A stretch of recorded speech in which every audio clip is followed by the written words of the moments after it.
Welcome to the Everything is Permitted review special of Denis Villeneuve's Dune Part 1. I'm your Imperial Planetologist and host, Julian Brown, alongside my co-host, the Man of Steel, Matt Reppert, and the Master of Puns, Brittany Tomes. Bless the Maker and his water and his passing. How are we doing? I handed a bottle of water to Matt, therefore showing him my respect. We should have just spat at my you feet. should just- Yeah, but I couldn't do that to Julian's table. I mean, I got a sponge. It's all good. This is our Dune review special, and man, this one's been, we recorded our No Time to Die review special the same day as we recorded this special, but both of these movies, a long time coming. We've been wanting to review these for a couple of years now. A long time coming, but they're finally here. Guys, this is going to be a very special review episode that we're doing here, along with Matt, Brittany, and my thoughts. I also got to sit down and see Dune with the man responsible for my fixation and love with the franchise, the books, even the Sci-Fi Channel miniseries. My father, Royal Brown, the man responsible for getting me into Dune, buying me my first copy of the book. We're going to give our thoughts, the main podcast crew, on the film first, and then I'm going to take a spice carrier over to New York for that sit down with my father, and then we're going to come back as Brittany, Matt, and myself go into some more detail about the film. But as always, guys, let's get right into it with the Dune Rotten Tomatoes score. It's funny, this shares an 83% with No Time to Die. For the critics score, 91% audience score. Where do you guys sit with that? Yeah. Yeah, it's probably somewhere between those two scores for me. Yeah. I'm so in love with this film. I think the critic score needs to be high. I think that audience score is pretty damn good. Critics, I mean, 83% still certified fresh, so I'm not going to complain. I think the critics can only do so much with the first third of a story. Yeah. No, So and they're that's fair. Yeah, good job. It's not like they give Fellowship of the Ring 10 out of 10. No, good job. They're like, Return of the King, on the other hand, the culmination of it all.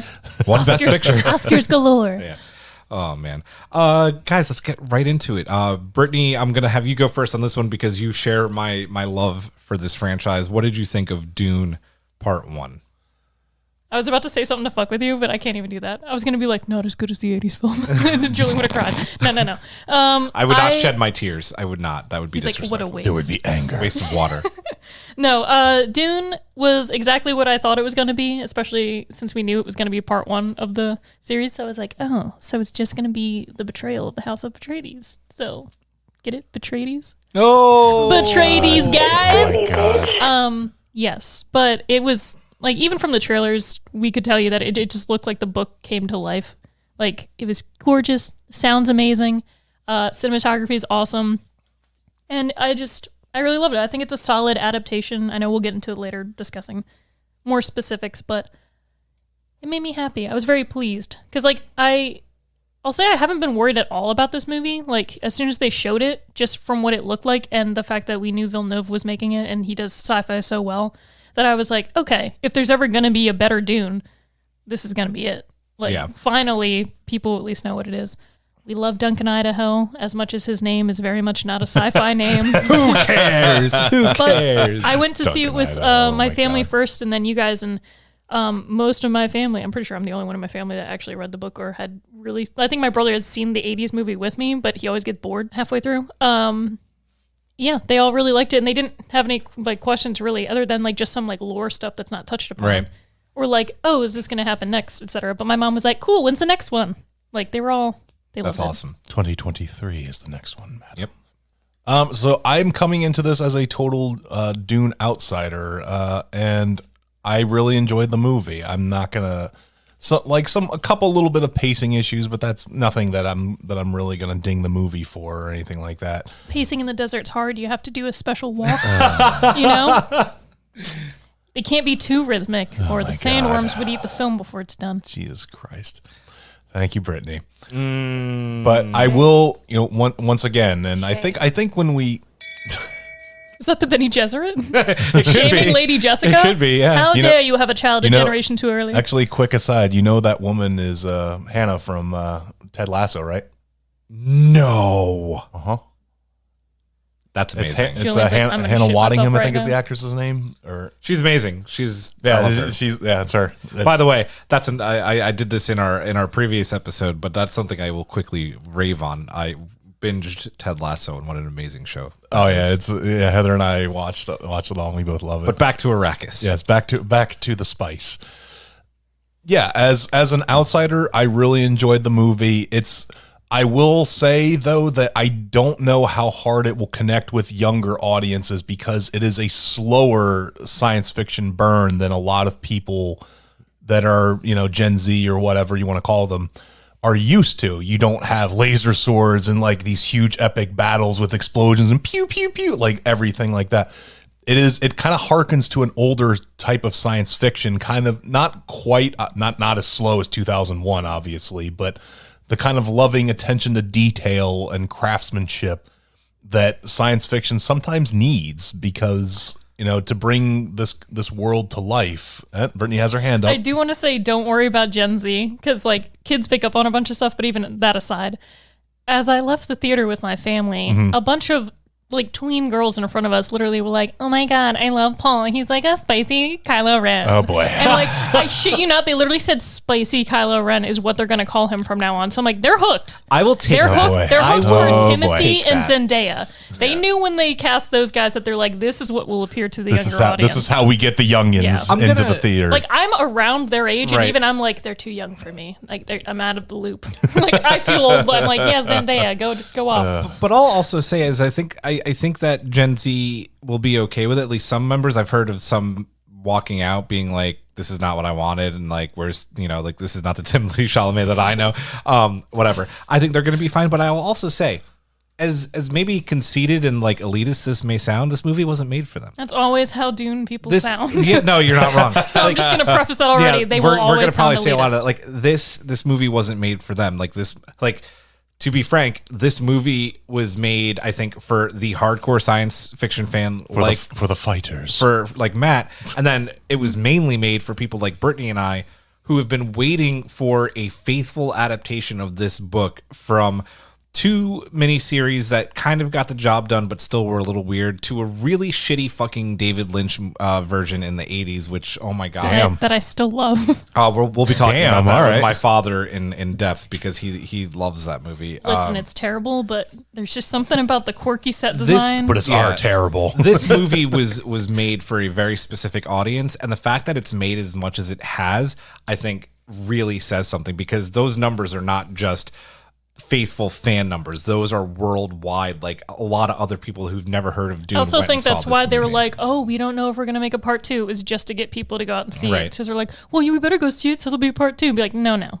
This is literally billions of dollars. You would never start and make the first part of Lord of the Rings if you weren't already going to do the other 2. Right.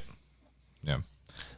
One thing I also did appreciate about the movie is the ornithopters. Ornithopters. They're awesome. They look So like they could fucking actually exist and actually fly, even though they're basically just dragonflies. That was the one essentially, thing we never mechanical. got to see, really.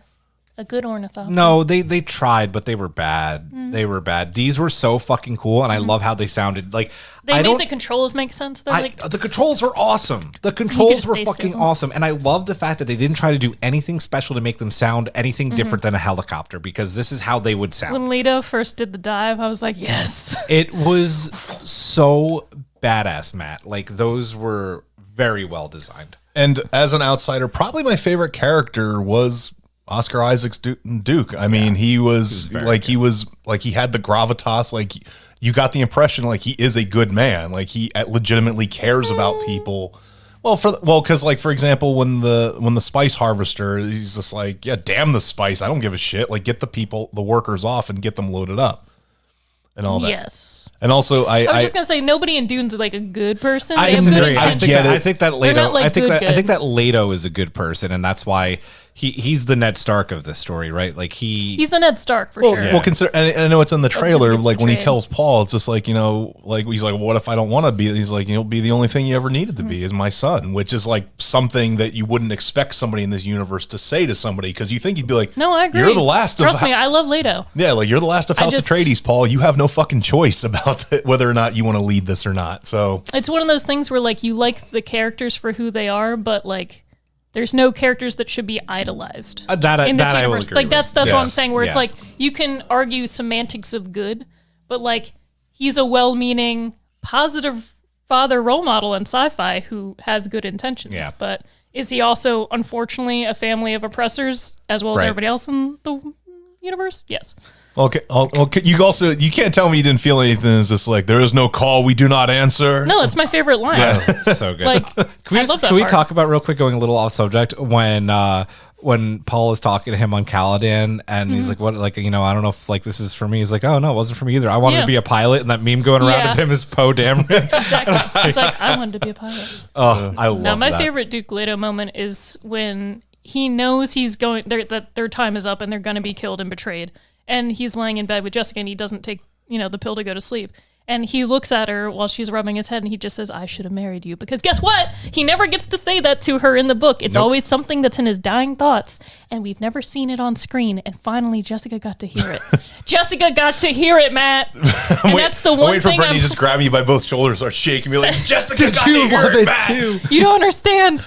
But yeah, that part I really liked because I was just like, Villeneuve understood the assignment. Yeah. He was like, I will give you an adaptation that is very accurate, but also I will give you things you didn't know you needed. All I can picture now is like I don't even know what he looks like off the top of my head. But Denis Villeneuve? Denis Villeneuve. He looks like very French. Doing the He TikTok does look thing. It's very like French, I understood the assignment. No, that's literally it. Did you have anything else? No, we're good. You can keep going. So, Oh boy, Thoughts.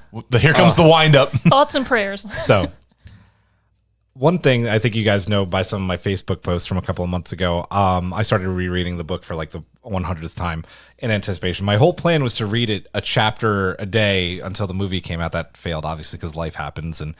But I read the last 400 pages during my trip to San Diego, and I finished it minutes before I walked over to the movie theater, which I think was a little bit of a blessing and a curse for me because I think I overanalyzed the film the first time. Didn't take away my enjoyment, but I was like looking at every single little thing. But let me say, I'm sure everybody, when they went to the theaters to see Lord of the Rings for the first time, felt this as well. This is everything that I've wanted for years and years and years and years. And this is only part one. Like, holy shit, does Denis get it? Like, holy shit, does everybody involved with this new franchise now, like, understand the scope of what they need to do to make Dune for the big screen? I love that they streamlined the story to take away some of the convolution that, like, kind of bogs the book down at times. Like, there's a whole arc, and maybe we'll get it in book 2, I don't know, where Jessica is kind of thought that she might be the spy, which I always think bogged the book down. There's too many, like, oh, well, this person's like, wait, oh, is it Gurney? Oh, is it, could it be Duncan? I'm like, no, it's always Yui. And did Yui get a little bit, like, cut out a little bit? Yeah, but I still don't. It worked for the movie. I think I said this after we saw it. It felt like I could clearly see where, like, it seemed like scenes were supposed to go longer and they went cut. Like, that's it right there. I could see there being like a director's cut to this movie. And I think there will Like the be. extended edition. I think there'll Lord be, of the just Rings. like Lord of the Rings, there'll be extended editions, and that's great. I think this movie worked perfectly for fans of the book. I knew exactly what they cut. The only thing I missed that they cut was the dinner scene with Stilgar and the Duke and Gurney, which is, I think, a very important part in the book. That is my only complaint of something that got cut. Still not really bothered by it. The look and feel of this movie, I'm not going to say it's exactly what I imagined as a kid reading the book for the first time, but it's pretty damn close.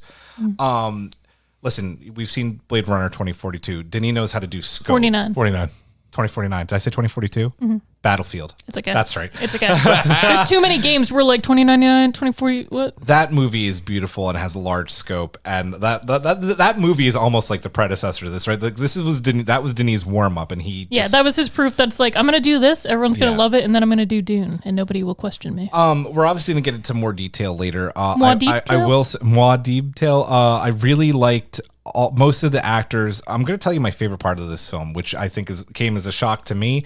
Maybe it'll come as a shock to you, Brittany, knowing the book and the characters.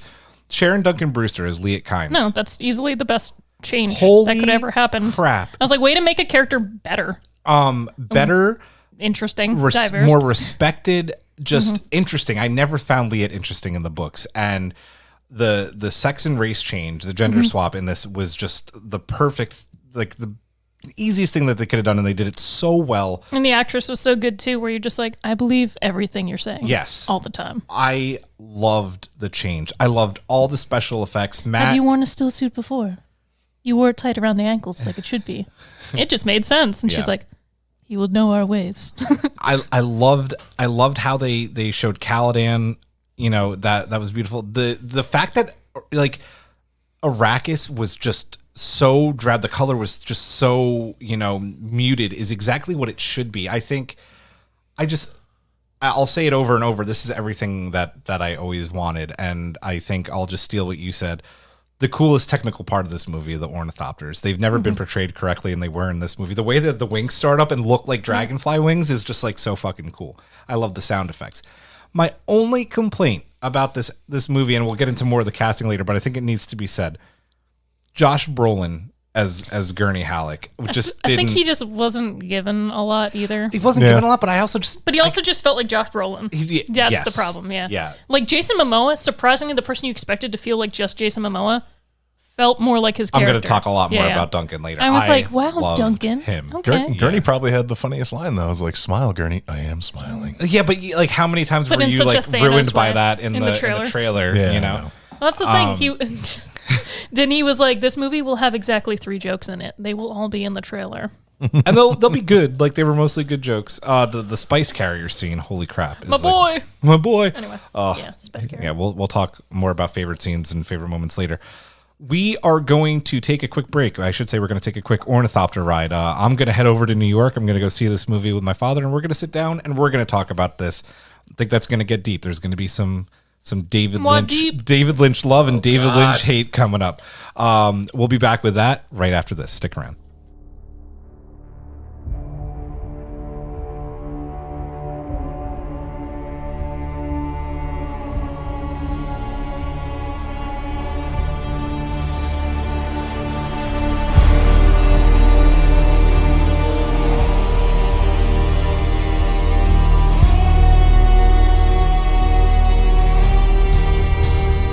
Welcome back to the Everything is Permitted Dune review special, and I've taken a spice transport to Huntington, New York, where I'm sitting with my father, Mr. Royal Brown, and welcome back to the show. Well, thank you.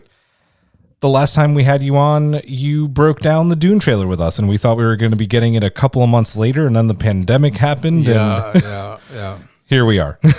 They were playing all sorts of games with that. That's ridiculous. I think we waited an entire full year between when we did that, thinking we would be back here in a couple of months, and then, you know, all the crazy delays. But we're finally here. We're here to talk about the movie.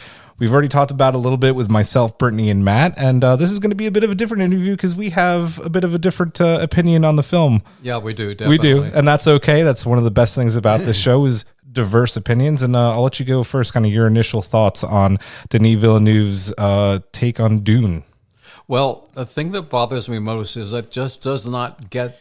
I read the novel before I saw any of the David Lynch film, which, unlike most people, I happen to love. And I love David Lynch. I think he's one of the brilliant directors of all times. But I read the novel, and one thing that struck me immediately in reading the novel was the fact that it was basically a sort of a sci-fi storytelling of the knights in the shining armor period, King Arthur and all that, and all the royal families and that sort of thing. And I don't think the movie captured any of that. I mean, other than just having, family names and things like that. Yeah. So that's my first problem with the film, is that it just doesn't have the feel. I think the David Lynch film has much more of the feel for that royalty type of thing. Yeah, David Lynch's version really went all out with the pageantry and the costume design and a lot of that. I think one of the, whether you like it or not, one of the more unique takes that Denis does is simplifies things. Like, we watched the Blade Runner not remake but sequel, and it was very subdued but still very, very beautiful in its own way, and maybe that just didn't work for you here. Well, I didn't think it was very subdued. I mean, I have exactly the same problem with this film that I have with the new James Bond film, which is just, it seems to me that it's just one overdone action sequence after the other, that it seems to me that there's something about contemporary filmmaking where they're practically not remotely interested in character development and just getting in as many action scenes as they possibly can. And the action scenes in this film were so interminable that after a while, if I hadn't been with you and our friends, and I would have told my wife, let's get up and leave. Yeah. That was my problem with the Bond film, that the Bond film gives you no idea of his relationship with the woman. She just pops in and pops out, and oh golly gee whiz, maybe they had a daughter, and so forth and so on. So it seems to me that what this film is guilty of is contemporary filmmaking-itis. Fair. I think that as far as the royal houses, I think the film, I don't want to use the word suffers, but I think that for a lot of people who are hoping to see, more of how the houses work and more of the Baron and more Right, of like exactly, what House Atreides meant, and obviously the Emperor Shaddam IV and House Carino, a lot of that stuff doesn't really happen until book 2, and that's not book 2. I'm sorry, part 2 of the book. And I don't consider it a curse of the film because I think you need to split the first book into 2 movies because there's just so much to take apart in Dune. But if you shortened all of these action sequences by about 15 minutes. See, I don't think that there was that much action, though. Yes, I trust me, really there don't. really was. There was the one big scene where they get attacked, and then there's the, Duncan saving Paul and Jessica from the Fremen. This is all stuff that wasn't added in for the contemporary audience. This is all stuff that happens in the books. Or But the book, I should say. To me, it's overdone in the film. Was it just, do you think the scale was too big? Yeah. I think that, in other words, I don't have a problem with action sequences if there's something else to the film, but I don't believe that it really captured the spirit of the Herbert novel at all. And that's my problem. If they had found ways of developing the characters more and so forth, and there are things you really want to see that you don't see. I mean, one thing I love about the Lynch film is that shortly into the film, you go and visit the Harkonnens, and of course you've got Kenneth McMillan.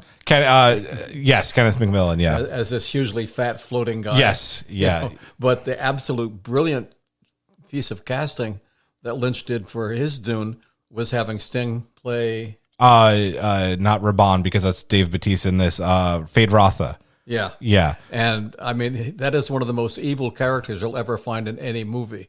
And, not that obviously they didn't need that particular character for this film, but I just thought, again, you didn't get much of a feeling for the Harkonnens.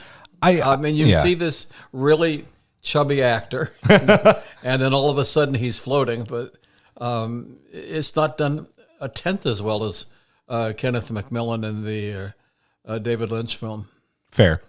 I think if and listen, if you're listening to this podcast, you've already kind of gotten how I feel about this. I do think this is the adaptation of Dune that at least I've been waiting for. I know that Brittany's been waiting for too. But if I had to nitpick one thing and really take it apart, I think one major thing missing from this version is some of the more political intrigue. They kind of streamlined this. I would agree with that. For the modern audience. Yeah. And, I think if I was going to add one scene that Denis cut, I don't know if he filmed it or not, would be the dinner scene where because Stilgar doesn't leave. He actually stays, but he leaves in this movie. And he has this very kind of... the atmosphere at the table is just very, what's the word I'm looking for? There's a lot of tension at the table between the Duke, between Stilgar, between Duncan, I believe, is at the dinner as well, Gurney Halleck. So I would have liked to have that scene in the movie. Mm-hmm. Yeah, I agree. So, but that would be my one nitpick. You've mentioned already a bunch how much you love the David Lynch version, and there's no denying that this film does have a cult following. There are quite a few people that love this movie. I think you're either in a camp with the Lynch version of either absolutely adoring it or absolutely just thinking it's trash. I don't think there's much wiggle room. Probably not. But I think that people who really dislike this film just cannot understand David Lynch's style. He's basically a surrealist. Yeah. And I guess I would have said that a serial style wouldn't have worked with Dune, except I think David Lynch made it work. So if you could, you've already said that you think that the Lynch version captures Dune better, but are there any aspects of the Lynch version that you think worked better than this? And obviously you do like that better, but are there any aspects of maybe the Villeneuve version that worked better than the Lynch version? Well, I don't have the Lynch version all that fresh in my head. I would say an equal working would be Timothée Chalamet as what's Paul. His name? Paul. Thank you, Atreides. I think he's equally good and maybe even a tad better than Kyle MacLachlan. Yeah. I think he's and I don't tend to like this actor all that much, but I think he's a perfect choice for the role. Very well directed in it, very well scripted in it, and so forth. And I also think that giving his youth and then the actress who played his mother, Rebecca Ferguson, that this film definitely gets a certain feeling that there's an incestuous relationship between we the were two. talking about that at the dinner table. It was a bit interesting that look they give each other at the chain, like the chin. It's never something that was really interpreted that way in the book, but you maybe get a tiny bit of that here. Yeah, well, I mean, certainly when they're stripping down to put their still suits on. Yeah. Any aspects, and I know not liking the film too much, you probably have aspects that you really like over this one. Anything else that you thought maybe worked a little bit better here than, because it's also 2021 and that film's from the 80s. Not really. I mean, you are well aware of my dislike of the music of Hans Zimmer. Yeah. And David Lynch got the rock group Toto to write this pretty corny score. It's a really corny score. Bom, bom, bom, bom. Corny, but memorable. But it works. Yeah. And it works. Yeah. So I don't like Hans Zimmer. I didn't like a lot of the music for this film. Another thing, of course, I'm really missing, but of course that's going to be in the next installment, is the relationship between Paul and his mother and the Fremen. Yes. Yep. Because I mean that's an essential part of the book. Yes. And again, I think there's a moment that they let pass by too quickly where that Fremen person. Liette. Seen riding by at the end of she's seen riding the worm. That wasn't her though. It wasn't because remember she gets killed.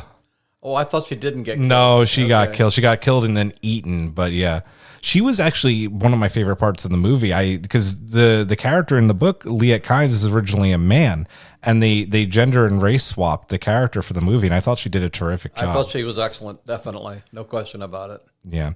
Something else I mentioned to you, because again, what you're dealing with here is this planet that is so fucking dry. Pardon my French. No, we swear on the show. It's okay. That you have to even save your pee and your spit and your sweat and stuff like this. Now, when they step out of the flying machine that they're in, into the planet, there's absolutely no hint that they're hit with a blast of hot air. That would have been all the more, overwhelming to them, given the planet that they came from, which sounds like a sort of a dream. It's always 72, cool, and oceans and that kind of thing. Yeah. We were talking about this earlier on the show with Brittany and Matt, how there was that interesting transition between Paul on Caladan for the last time, kind of sticking his hand in the water, knowing that that's going to probably be the last time that he ever gets to do that. And then all of a sudden we're on Dune, and it is just this wasteland of just sand and I just didn't get much of a wasteland feeling from the way it was filmed. One thing I did like that they did, I don't think they portrayed Arrakis like this in the Lynch or the Sci-Fi Channel miniseries. I like that the city of Arrakeen, where the castle is, looked more like a tunnel system of catacombs than an actual city. I thought that was a really unique design choice. Well, I would say that the way that they created these huge clunks of buildings, all over the place, where you're not even getting a clear sense of place, I thought that was well done in the film. Yeah. One of the things that we talked about after the film was whether we thought this is a faithful representation of the book. You already know how I feel, and you're not so much on that page. No, not at all. Yeah. I kind of want to run this question hypothetically by you. If you were going to do a Dune film in 2021 and you're a fan of the Lynch film but wanted to update it for a modern audience, how do you think you go about best bringing Dune to the big screen? Well, the very first thing that I'd do would be to find a desert location that really gave you the sense of a planet that is all desert, all dry, practically no water, and so forth. So that my starting point would be location. Yeah. And then obviously you need I think you need a screenwriter who captures the spirit of the book. And I was just, when I read the book, struck by the fact that what he's really trying to do is give it a science fiction version of the old knights in shining armor type of thing. And I don't think this film did it at all. So I would definitely get my screenwriter to work on that aspect of it. I would also get, I think I would play up more the whole idea of the Bene Gesserit. Yeah. And their influence and the mysticism involved and the matriarchal element of it. Yeah. Yeah. I will say, though, I think one of my favorite scenes still from this film is the box of pain with the Reverend Mother and Paul. I thought the lighting, her costuming, I also love I always forget her name when I'm recording something, and then I know it when I'm Helen. Is it Helen Rampling or Charlotte Rampling? Charlotte Rampling. I think she was perfect in that role. She's excellent for that. I really did like that scene, but it would have been nice to see more of them and know more about their plans for it would have, Jessica. yes, definitely. So the last time that you and I did this, we not only broke down the trailer, but we also broke down the cast, and obviously that was a lot of guessing on our work, like how are these characters going to work on the screen? How are they going to work together? And are they going to be good adaptations from the novel? Or you see the word getting thrown around with this version of the film being a remake. I don't think it's a remake. I think it is a new adaptation of the book. I would agree with that. Than a remake. Let's go down this cast now and I guess regrade, what we thought. Obviously, you don't like Timothée Chalamet, but was a big fan of him being Paul in this. Absolutely. Yeah, and I thought that was terrific casting as well. There's some complaints going around, and we talked about this earlier. Zendaya being cast as Chani, but not being in the film that much. For what we got of her, how did you feel about Chani? Which one is she? Chani's Paul's the love interest and the one he keeps dreaming about. Yeah, but she's barely in the film. Yeah, she's barely in the film. I mean, her physical presence is certainly appropriate to the character, but you barely get to see her. Yeah. We already talked about Rebecca Ferguson as Lady Jessica. Rebecca Ferguson, I mean, I certainly casting this particular actress who was quite good in the role. Yeah. Quite likable also. Yes. Yeah. Definitely stresses a closeness between her and her son that goes beyond simply a matriarchal, a motherly type of thing. Yeah, because she's basically created the Messiah. Yeah. Well, that's a good point, because maybe they could have emphasized this a little bit more. The fact that the Bene Gesserit, she was a Bene Gesserit, and that's not made terribly clear in the film. And that the Bene Gesserit had said have a daughter. They'd only wanted them to have daughters. It's a whole matriarchal construction. And the fact that she went ahead and had a son to give to her husband, who's the actor? Oscar Isaac. We're going to talk about him next. I thought he was excellent, and I thought he looked perfect for the role. He did. Very dignified and very kingly in a way. It's one of those characters that you kind of how you imagined him reading the book, and then you see him on screen like that, and he's pretty perfect. Yeah. Yes. And I liked how he acted it, because I remember the Duke. One of the worst casting choices ever made was having William Hurt play him in the Sci-Fi Channel miniseries, and it was just a paycheck for him. Yeah. And even worse about that is they actually gave him top billing on it. I'm like, come on. Well, probably because his agent demanded it. Yeah. But I thought Oscar Isaac did a really good job. This is a character that you only get to know a little bit about, and then he's gone too soon. So for what he got to do, he did a very good job. I think so, definitely.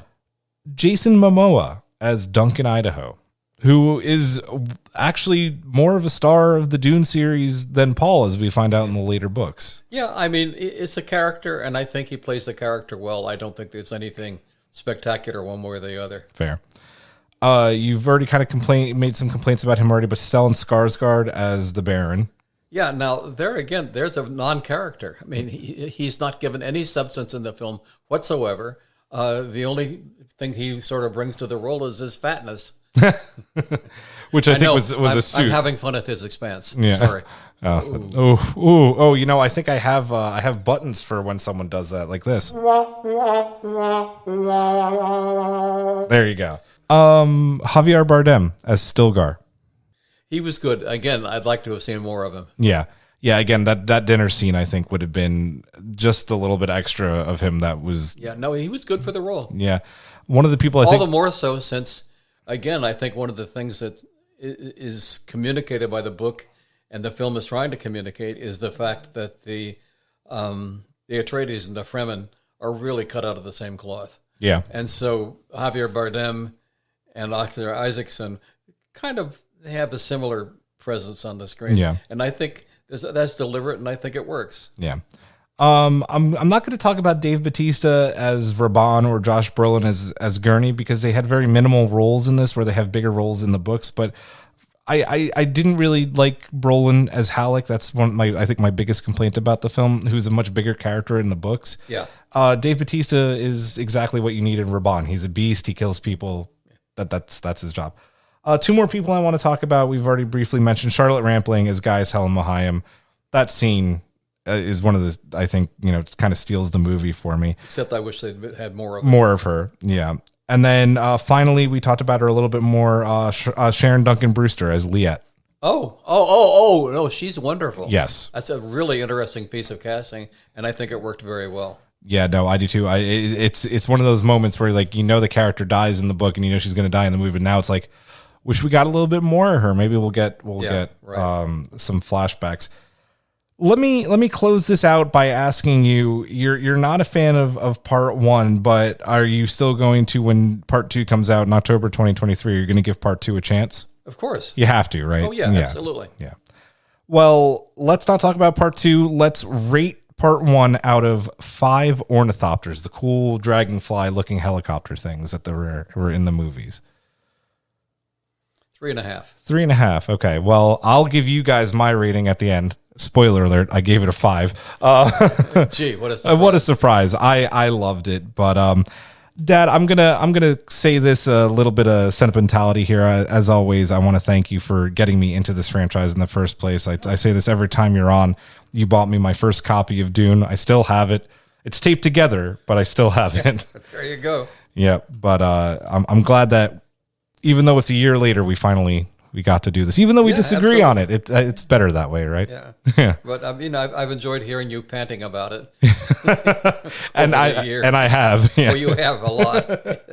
Yeah. But we'll have to do it again in a couple of years when part 2 comes out. Absolutely. So, I hope it's not a couple of years. Yeah. Well, unfortunately, they haven't started filming it, so we have to wait till 2023. But thank you for coming on again, Mr. Royal Brown.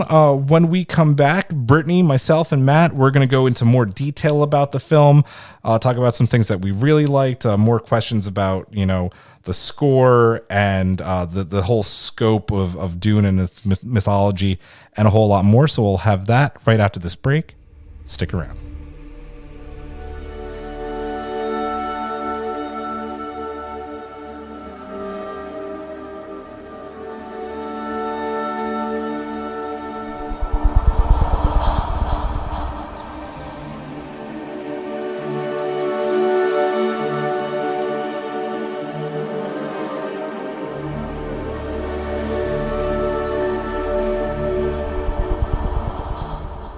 All right, welcome back to Arrakis. I mean, this is more like Caladan here in PA right now. The sky's got that like it's going to rain any minute look. Storming like nothing. I want to walk out back with my black winter jacket and sit down and pick up a puddle and go.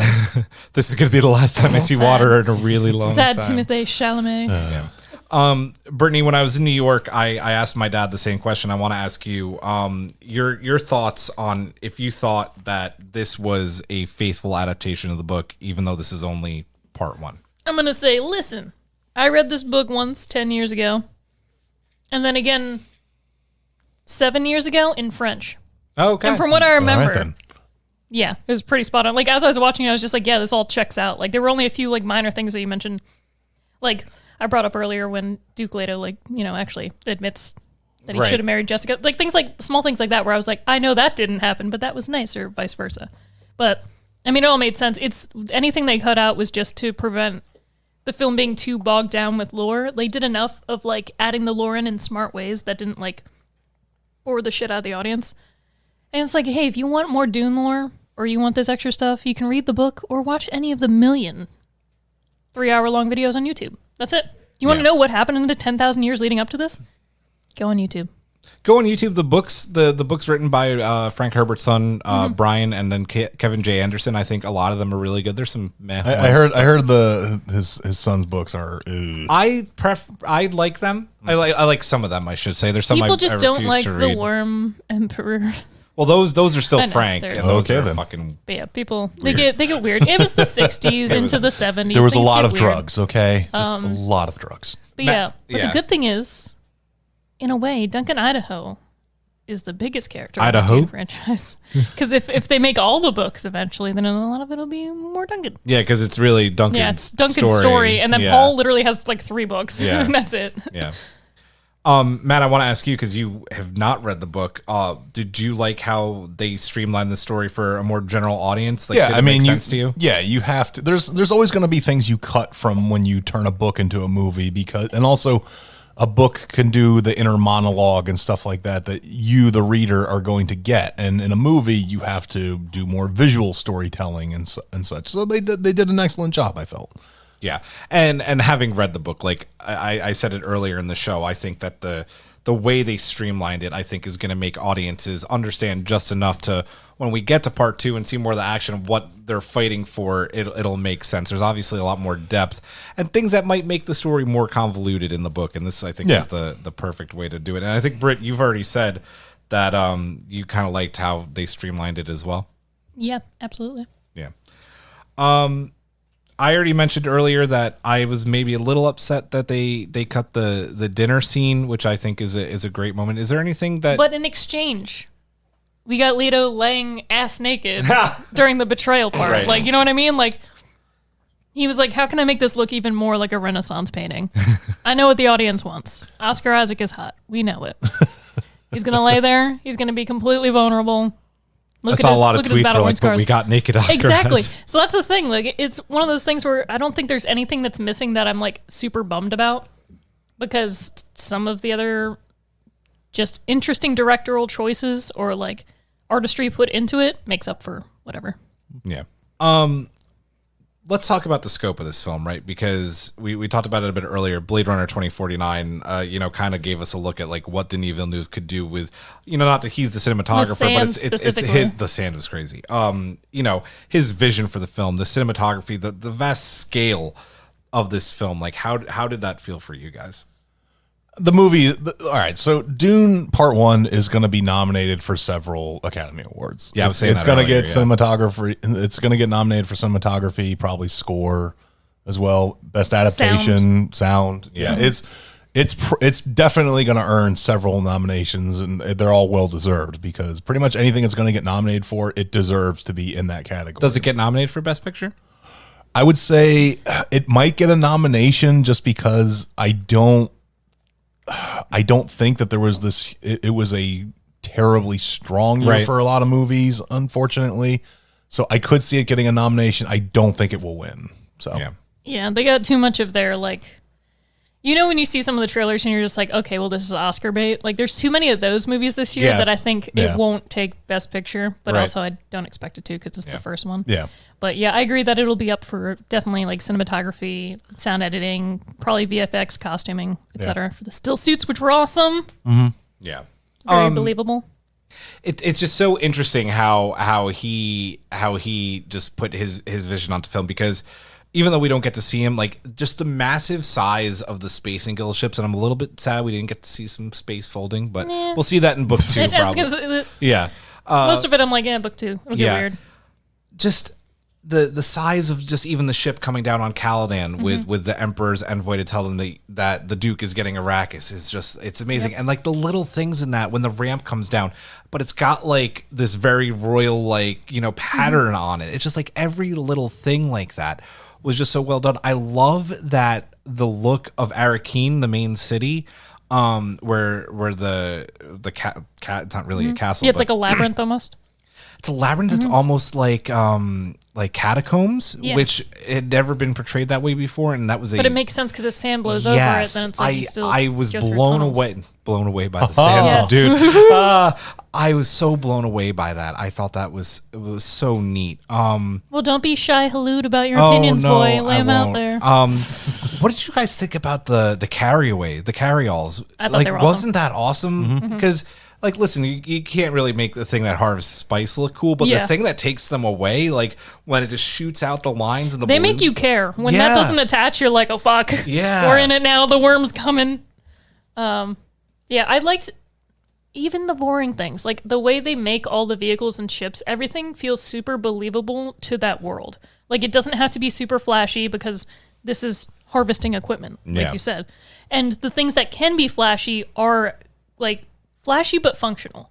So when they first have like the envoy visit, like it's so early in the film also, but it's one of those moments where it was very clear to me that I appreciated the scale and the attention to detail because like you said, like the patterns, the way they look, it all felt like this is like sci-fi that has been brought to life. Like you really feel like this is awesome. Yeah. I liked looking at everybody, like half the people are like, they're black and white and their little like helmets and shit, and I was just like, this is so fucking cool. That was cool. I also love that they nailed the way the Bene Gesserit looked. Yeah. The other big thing for me was I'm losing it. I had uniform? it for a second. No, not the uniforms. Those were cool too, though. But Was this a Sardaukar? No, sorry. Sardaukar? Well, I was gonna talk about the Sardaukar. No, the Baron. The Baron, ugh. The way he floats, but he's so grotesque and like, I like expected him to be a little more like genetically altered, but still sinister. And there's still time for them to get freakier, you know? It's not two words that you combine often, but like elegant yet what you said, right? Yeah. Like just very grotesque. It's Elegantly grotesque. Yeah, it was so weird yet worked perfectly. Because like you know in your mind, there's no way this dude would float like that. Yeah. Being like that, but you're like, it's his spine thing. And he's just like, Right. he floats over the table to later too. And I'm just like, what are you going to do to my boy? I know he's going to crunch his tooth, but what are you going to do beforehand? I mean, I could just keep going and I'll talk about the Sardaukar in a minute. Is there anything else that hit you having never read the book before as far as like the scale? No, I mean, everything felt appropriately epic in that the scale of Arrakis and the city and all that and the ships. I mean, the entire world had a feel to it that was really good. I mean, it was very well done. Yeah. The last thing I do want to talk about as far as the scale, like you mentioned, Brittany, the Sardaukar, when they go to Seleucus Secundus and that dude is doing his like ethereal,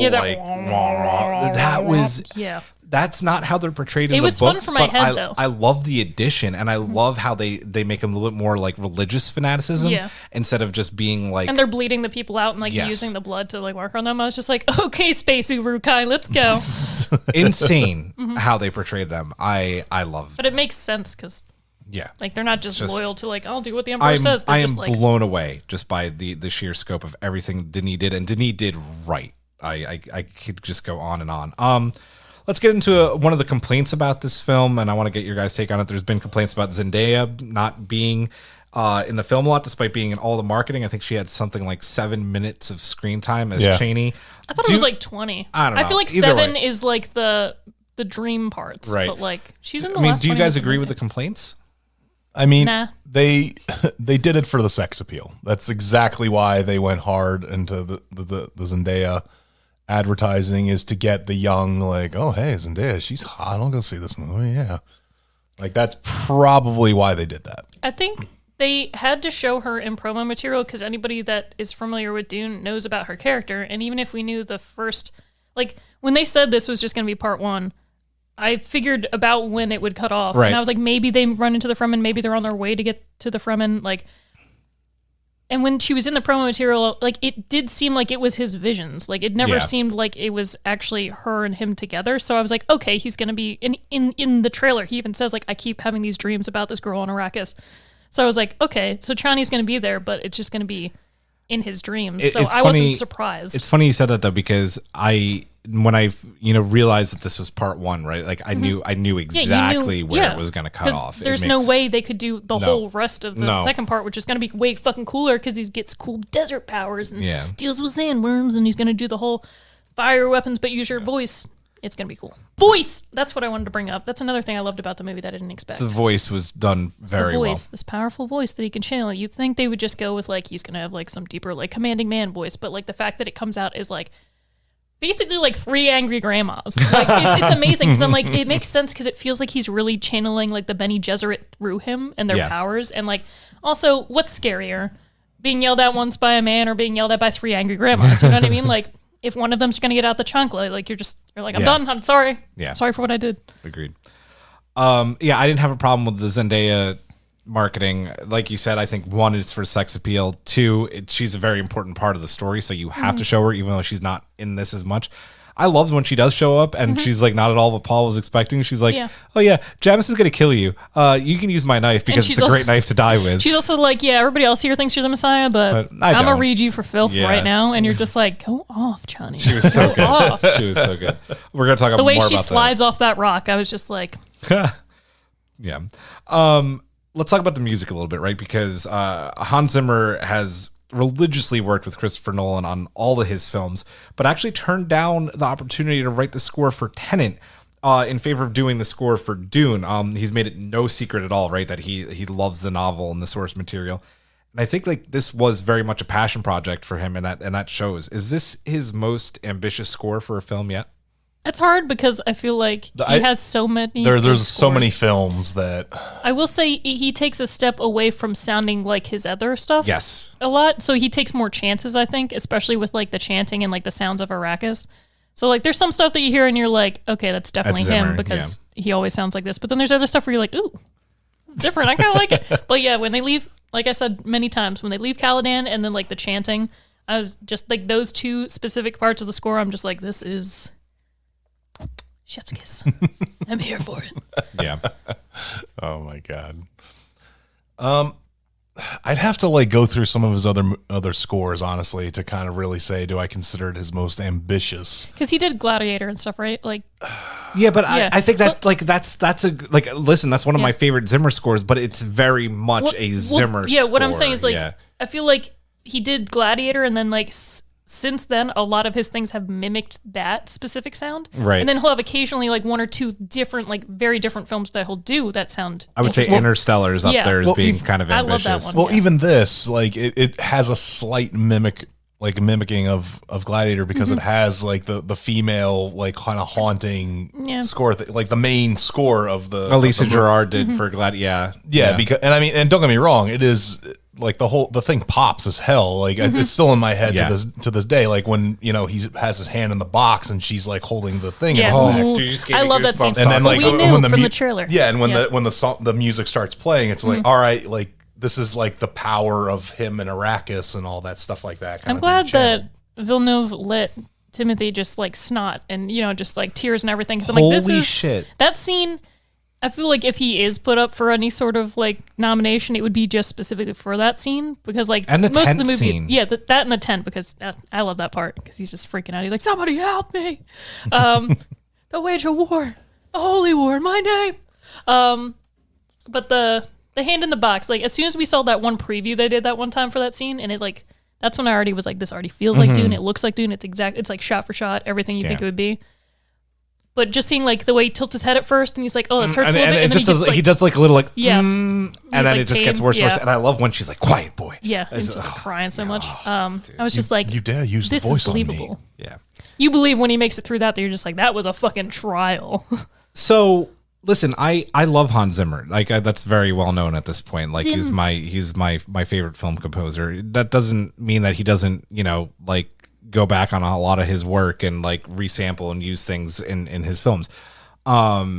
This I think is his most ambitious score. I think next to it would be Interstellar, and I will say this about Interstellar: that score is so haunting. I actually have a hard time listening to it sometimes because I listen to Interstellar all the time. it's so just, oh no, it makes me emotional. Yeah. So Time specifically, you use that when you need to write a project, like get something done.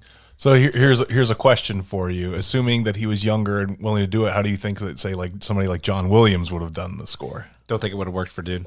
I really don't. It would have worked for 80s Dune. I don't even think it would have worked for 80s Dune. We were talking about it before we were recording. I think the only other person that could have done a score for Dune and make it good would be Howard Shore. Just because Howard Shore does that epicness really. I mean, the Lord of the Rings scores are brilliant. You could tell by just all the music he's put out for the similar. There's the soundtrack, there's the sketchbook, and there's a companion soundtrack. This is love for him. He took a lot of risks, and I know that there are people actually like giving it not good reviews because they say it doesn't sound like Hans Zimmer. I'm like, that's the good point. thing, and that's the point. I love this score. We were listening to it on the way home from No Time to Die last night, and it's funny because two of the movies that we're reviewing, both Hans Zimmer scores and two very completely different scores. I would say Interstellar. This and his score for no, well, that's a great score. No, as far as being very different from his normal work, he did the Christopher Nolan. He did Dunkirk, and that was that one continuous score, and that was very unique. But I think that this is done worked for Dunkirk. Fantastic score. Before we rate the film, and this is probably going to take up a good chunk of time as it should. Let's talk about this just amazing at this point all-star cast. Right? Did it work? Who hit? Who didn't? Rebecca Ferguson. Always a hit. Always a hit. You know, there's certain people that I see, like that trailer that fucking came on earlier on. As soon as Jessica Chastain was up, I was like, Jessica, it's going to be a good movie. Like, you know, I even watched Crimson Peak, which I was like, about, but like, she knew what she was doing with her character. So I was like, here you go. Tom Hiddleston, on the other hand, still can't fucking do stunt work. Oh my God. Anyway. It's one of those things, if I ever meet him in real life, I'll be like, cool, nice to meet you. And I'll just be like, you can't throw a punch. Like in my head.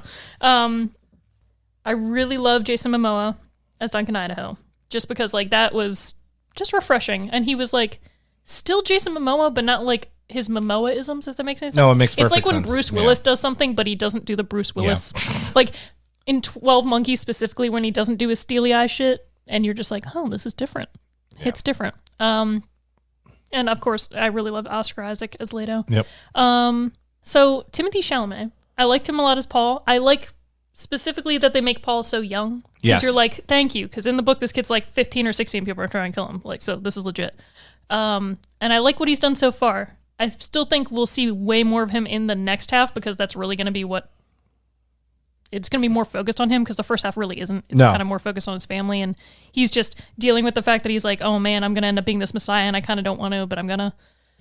So we're going to see that more challenged. But yeah, I honestly loved everybody in this movie. There was only really Gurney that was just kind of like meh. But then again, I'm not the biggest fan of Thanos.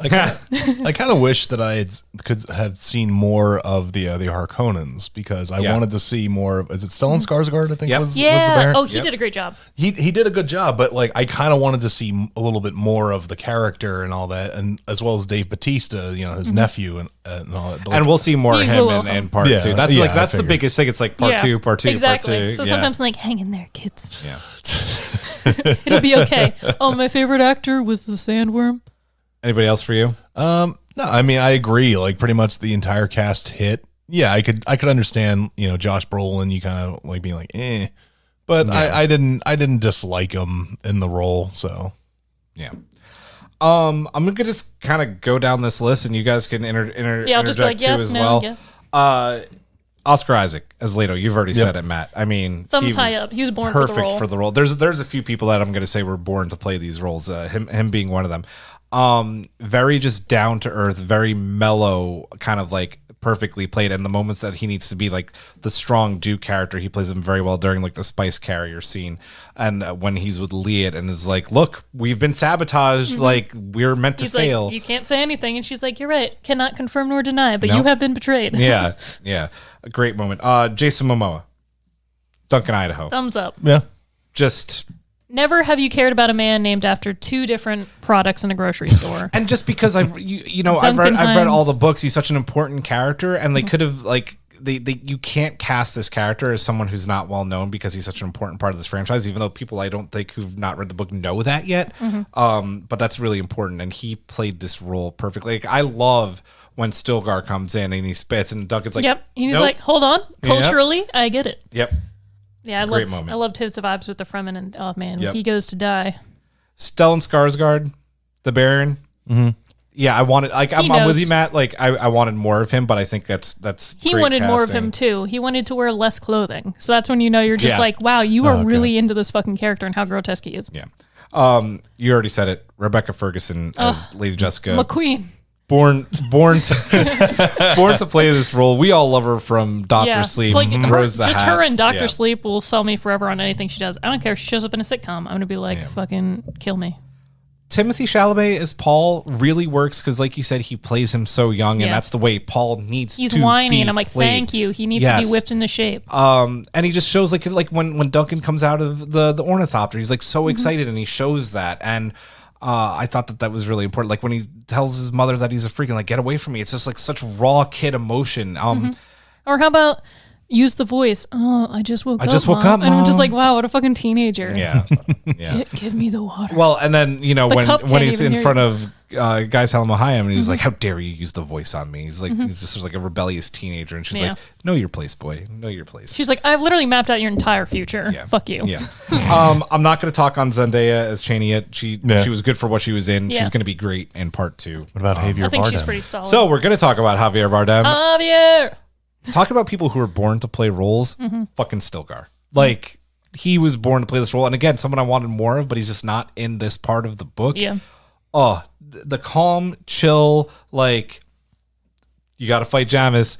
Like the line right from the book. This movie, people don't know quite yet, is It's really a line for line dialogue from the book. When he says like when he asks Jessica like, "Oh, is he toying with him?" That's right out of the book because they really think that they're toying. Yeah. With He's like, you can't let someone live. Like, that's being such an but, asshole. But Paul's also eternally in his head in the book saying like, I'm so superior to him. I can kill him at any moment, but I'm just not going to because he kind of is toying with him. But Jessica says no, he's never killed anybody, which is also true. Stilgar, Javier is great. Batista, okay. I love Dave Batista. Raban is an animal. He's meant to fight. I don't know how much more we're gonna get like from him dialogue wise and like as an actor. Like he's gonna fight. He's more. grown as an actor. For sure, no, he has. I just like I think that what we saw in this movie is already It's the not peak, enough. and that's fine. He doesn't need to do much more. Josh Brolin, one of my big disappointments of the film. Gurney is such a major character in the book. They cut a lot of Gurney from here, and that's maybe something I should have mentioned earlier. And they carried him out on a gurney. David Dashmachallan as Pitter. Again, they cut a lot of his stuff. But it worked still. It worked. Yeah. He was fine. Speaking of people played to meant to play roles, born to play them, Charlotte Rampling as the Reverend Mother. Oh, she's amazing. She's an amazing actress. She's fantastic. I also thought the baby did a good job, even though it's only in a future scene, like a hallucination. That was a pretty good, believable baby. Sandworm was the best actor. I'm gonna do I love the sandworm. I'm just gonna do a few more here. Shang Chen as Yue. Once again, he wasn't given a lot, but he did well. Like, it was very believable that he like betrayed them, but still is loyal to them. It's like it's a hard thing to do, but he did it. Yeah. He did it well, so I believed it. It's just unfortunately one of those tropes that it's like, because this book was written in the 60s, it's like kind of racist that it's like the Asian betrayer, but like since they're adapting it, they weren't going to change his race because it's like the only Asian representation. So he did a good job for being in a hard role. Yeah. Not everybody will be pleased. Stephen McKinley as Twofer Howitt. They did Twofer wrong in this movie. He's basically not in it, which is fine. But he has a big role coming in part 2 as well. But I don't know. He didn't do much. You saying we're gonna get a twofer? We're gonna get a twofer. Another showing of Twofer. And then someone we talked about at the top of the show, Sharon Duncan Brewster as Leah Kynes. I love arguably one of the best in this film. Yeah. Yep. I like her eyes. Finally, Babs Alusamokin as Jamis or Jamis, however you want to pronounce his name. He has his role. Jamis, it's a Seamus. He gets stabbed. He has his role to play, and he plays it well. He does. Yeah. That's basically all these characters. Like they're all part of this machination. Yep. It's kind of like Foundation in that way. If you watch that show, have to it's start like everything watching that. serves a purpose, and you're like, fuck. Anything else you guys want to touch on the cast real quick before we wrap up? No. They're all great, and you're gonna see even more in part 2. It's like the same, if people watch Fellowship of the Ring, it's like some people died. I wish I could have seen more of fucking Yeah. Boromir. Like, Yeah. don't we all? But then they're like, I don't know how I feel about this Gimli guy. He's kind of a dick to this elf. But then in part 2, you're gonna fucking love him. Yeah. That's all I'll say. Dune is the same way. Okay, then. Before we wrap up, Matt, I know when we talked about the trailers and this movie possibly being able to live up to the hype of the trailers and possibly make money. Do you think that it has done that successfully? Because I know you were kind of on the fence. I haven't looked up any box office stuff for it. I still don't believe it's going to be this massive like $1 billion earning franchise, and that's fine. It doesn't need to be. It just needs to be a good series of movies, which is what it all it ever needed to be. Yeah. All you ever need to be. It's always harder is when my it's good not franchise. like kid oriented, Yeah.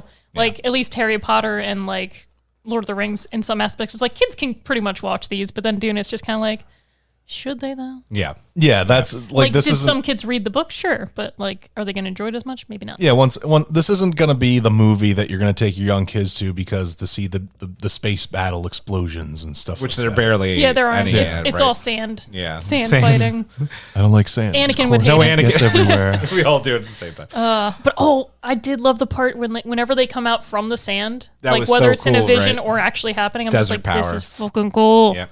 Amazing. I love them. Yeah. I love the Fremen. The Fremen are the characters I care about. Yeah, Even they did in the still books. suits Yeah. right. They did it I right. love some of the little details they put in from the books that are important. Like when Lee had asked for coffee service, I know that like was probably a throwaway line for a lot of people. I'm like, coffee service. It's like a big part of being a Fremen is like having your coffee service because that means you're kind of important. And yeah, Get Yep. that coffee. get that coffee. Okay, then.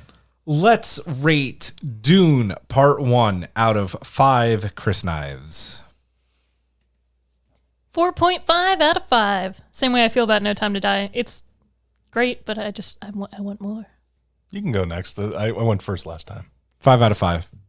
I mean, I want part 2 and I do want more. Mm-hmm. This had a few moments that were like, I wish they would have like developed more characters, but I don't care. Like this is, when I say this is everything that I've ever wanted Dune to be, I mean that wholeheartedly. Like this is my favorite franchise. Like, it is and it's- hands down And Dune. it's been done the way it should be done. And for that, it gets a 5 out of 5.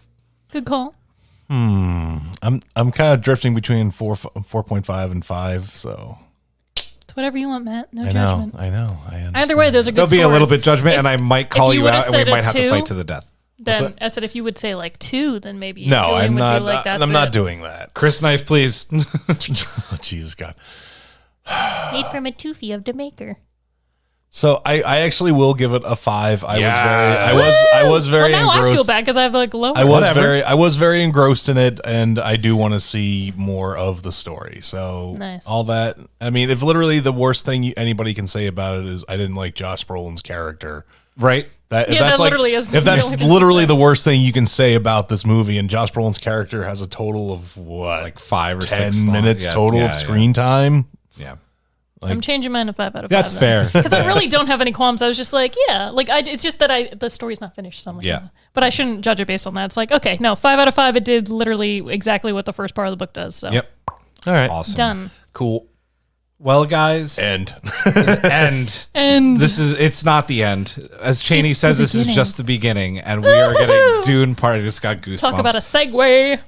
Part 2, 2023. It's been announced. Speaking of box office numbers, $41 million opening weekend, $200 million worldwide before it even hit US. And that's with it literally being Yeah. on HBO the same day. Our showing filled up pretty quickly when we went. It was a Monday, and it wasn't Yeah. sold out, but it was full. So But even when I saw it with my family, it was sold out. yeah. So Every seat was packed. part 2, ladies and gents. This is just the beginning. That's gonna do it for. That's gonna Dune it for our Dune review.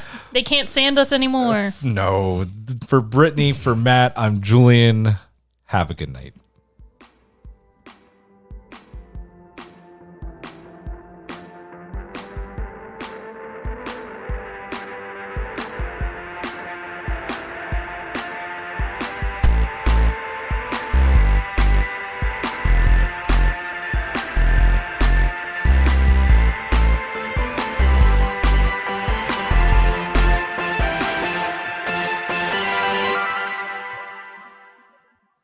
You can find Everything is Permitted on Apple Podcasts, Spotify, Google Podcasts, and YouTube.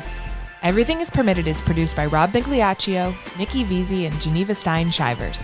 Our executive producers are Michael Cox, Brittany Tomes and the Tomes family, and Julian Brown.